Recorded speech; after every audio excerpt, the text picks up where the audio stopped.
وہ یہ کہہ رہی ہیں اپنے لوگوں سے خطاب کرتے ہوئے, کچھ اکٹھے تھے وہاں پہ, بہت سارے لوگ اکٹھے تھے, جس میں انہوں نے کہا کہ نون لیگ میں کچھ لوگ ہیں جن سے ہم ڈرتے ہیں اور وہ ہم سے ڈرتے ہیں. انہوں نے کہا نون لیگ کی خدمت کی طاقت ان کے مخالفین تو سمجھتے ہیں, جانتے ہیں, لیکن نون لیگ کے خود لوگ نہیں جانتے.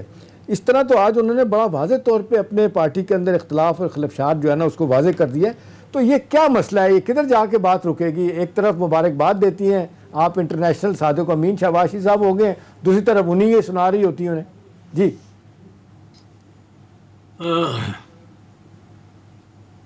یہ ان کا جو امپائر ہے نا وہ ایک باقاعدہ ان کی سلطنت ہے, اور سلطنت پہ جنگ جو ہوتی ہے تو کوئی بخشا نہیں جاتا. آپ شاہ جہان کے بیٹوں کو ہی دیکھ لیں, پھر کوئی رحم نہیں ہوتا. اب ان میں خاص کر ایک ذرا ان کی طبع میں آپ جانتے ہیں کہ میاں شریف 7 بھائی تھے, 7 بھائی تھے. 7 بھائیوں میں سے میں اتنا اتفاق تھا کہ یہ کہتے تھے کہ جس قسم کی مرغی ایک گھر میں پکنی ہے اسی قسم کی مرغی سارے گھروں میں پکتی ہے. اچھا. لیکن جب کسی ایک کو ان میں سے موقع ملا, وہ شوٹ کر کے برج العرب بن گیا, اور باقی کسی کا نام یاد ہے آپ کو؟ باقی 6 میں سے معراج تھا. میں تو چونکہ اس پہ بات کرتا رہتا ہوں تو لوگوں کو یاد کراتا رہتا ہوں. بشیر تھے, یوسف عزیز کے والد عزیز تھے, میاں شفیع تھے. اب لیکن لوگوں کو یاد ہی نہیں. ایک بھائی بلندی پہ پہنچ گیا ہے, باقیوں سے چھینی انہوں نے ملے. آپ کو یاد ہوگا جب پہلی مرتبہ نواز شریف وزیر اعظم بنے تو یہ ملیں ان سے چھینی گئی, پولیس کو تھانوں میں پھینک کے. تو یہ اتفاق ان میں اتفاق رائے کبھی نہیں ہو سکتا. یہ مریم کا اور حمزہ کا بڑا مشکل ہے, یہ نہیں ہو سکتا. اور یہ کہتے یہ رہیں گے, لوگ ان کو سمجھاتے رہیں گے کہ ساتھ چلیں. پر میاں صاحب لندن جب گئے, یا میاں صاحب سرور پیلس جب گئے, آپ تشریف لے گئے سرور پیلس 10 دسمبر 2000. 10 دسمبر 2000 کو آپ کے کتنے ساتھی, آپ اپنے خاندان سارے کو لے گئے, کنیزائیں 3 لے گئے, ڈرائیور 2 لے گئے, کک 2 لے گئے, غوث علی شاہ کو جیل میں چھوڑ گئے, شاہد خاقان عباسی کو جیل میں چھوڑ گئے, خواجہ آصف کو جیل میں چھوڑ گئے, نثار علی کو جیل میں چھوڑ گئے, مشاہد حسین کو جیل میں چھوڑ گئے, جاوید ہاشمی کو جیل میں چھوڑ گئے. آپ نے کسی اور کو اس ڈیل میں ڈالا نہیں. اب آپ لندن گئے تو خواجہ آصف جیل میں تھا, یہ تو بعد میں نکل آیا. چلو شاہد خاقان عباسی جیل میں تھا, یہ بیل ویل کرا کے, اور اب وہ پنجاب ہائی کورٹ کی جورسڈکشن میں ان کی نواز اشاعت کے بعد کے میں تھے, تو ان کو ریلیف مل گئی. ورنہ میاں صاحب نہیں سوچتے اس طرح, وہ لندن میں بیٹھے ہوئے ہیں. یعنی اب جو صورتحال سامنے آ رہی ہے, یہ اختلافات بڑے واضح ہیں, اور یہ ظاہر ہے پارٹی کو بھی آپ کہہ رہے ہیں کہ ڈیمیج کریں گے آگے جا کر. اچھا اعتزاز احسن صاحب, اب ذرا آگے بڑھتے ہیں. ہم نے دیکھا کہ یہ حکومت کا جو اس وقت سب سے بڑا چیلنج ہے وہ اس وقت مہنگائی ہے. آپ بڑا نیوٹرل بات کرتے ہیں سر, جہاں پر اچھی چیزیں ہوتی ہیں وہاں گورنمنٹ کو اپریشیٹ بھی کرتے ہیں, لیکن اب یہ مہنگائی ایسا مسئلہ ہے کہ حکومتی حلقوں سے بھی اب آوازیں اٹھنا شروع ہو گئی ہیں, اور باقاعدہ حکومتی لوگ ہی پرائم منسٹر سے کل شکایت کر رہے تھے کہ اگر یہی صورتحال رہی تو اگلا الیکشن جیتنا مشکل ہو جائے گا. تو سر کیا سجیسٹ کریں گے, کیسے کاؤنٹر کرے اس بڑے چیلنج کو گورنمنٹ؟ دیکھیں, میں سجیسٹ تو میں کچھ نہیں کروں گا. اگر کچھ کر بھی سکتا ہوں تو میرا کوئی بنتا نہیں ہے کرنا, میں ان کی اپوزیشن میں ہوں. پر یہ آپ کی بات درست ہے جی کہ اگر مہنگائی اور دوسرا بے روزگاری, مہنگائی اور بے روزگاری کو عمران خان نے ٹیکل نہ کیا تو عمران خان کو یقیناً شکست میں سمجھتا ہوں ہو گئی الیکشن میں. کوئی بہت بڑا معجزہ کوئی ہو جائے. ایک چیز ہمیں یاد رکھنی چاہیے میرے خیال میں کہ پاکستان میں آئندہ 2 سال میں جو حالات بنیں گے وہ اس خطے کے میں جو حالات بن رہے ہیں وہ ڈٹرمن کریں گے. پاکستان کی اندرونی سیاست بالکل اس حوالے سے بے معنی ہے, سوائے یہ معیشت کے, سوائے اس معیشت. پاکستان کے اندرونی سیاست کے جی جہانگیر ترین کدھر کھڑا ہوا ہے اور اس کے ساتھ کون آ گیا ہے اور کون وہ چلا گیا ہے, کون اس کی ٹرک کی بتی کے پیچھے لگ گیا ہے, اور یہ چودھری نثار. وقت چونکہ کم ہے احتشام صاحب, یہ جو مہنگائی کا مسئلہ ہے لاسٹ 30 سیکنڈز آپ کچھ کامنٹ کرنا. بالکل چوہدری صاحب نے صحیح کہا ہے کہ بہت اوور آل کانٹیکسٹ میں تو بڑی مشکلات دیکھا جائے جس طریقے سے ہمارے ساتھ دنیا کر رہی ہے, لیکن انٹرنلی بھی میرا خیال ہے وقت آ گیا کہ حکومت سوچے. 2 سال لگ گئے کہ لوگوں کو ریلیف اگر نہیں ملے گا, مہنگائی کا طوفان نہیں تھپے گا تو مشکلات چوہدری صاحب صحیح کہہ رہے ہیں کہ پھر ان کی بہت زیادہ ہو جائیں. ٹھیک ہے, مشکلات مزید بڑھ سکتی ہیں گورنمنٹ کے لیے. وقت ختم ہو چکا ہے. بہت بہت شکریہ بیرسٹر اعتزاز احسن صاحب ہمارے ساتھ موجود تھے. ناظرین یہ تھا ہمارا آج کا پروگرام. فیڈ بیک ضرور دیجیے گا. اگلے پروگرام تک اجازت دیجیے. خدا حافظ.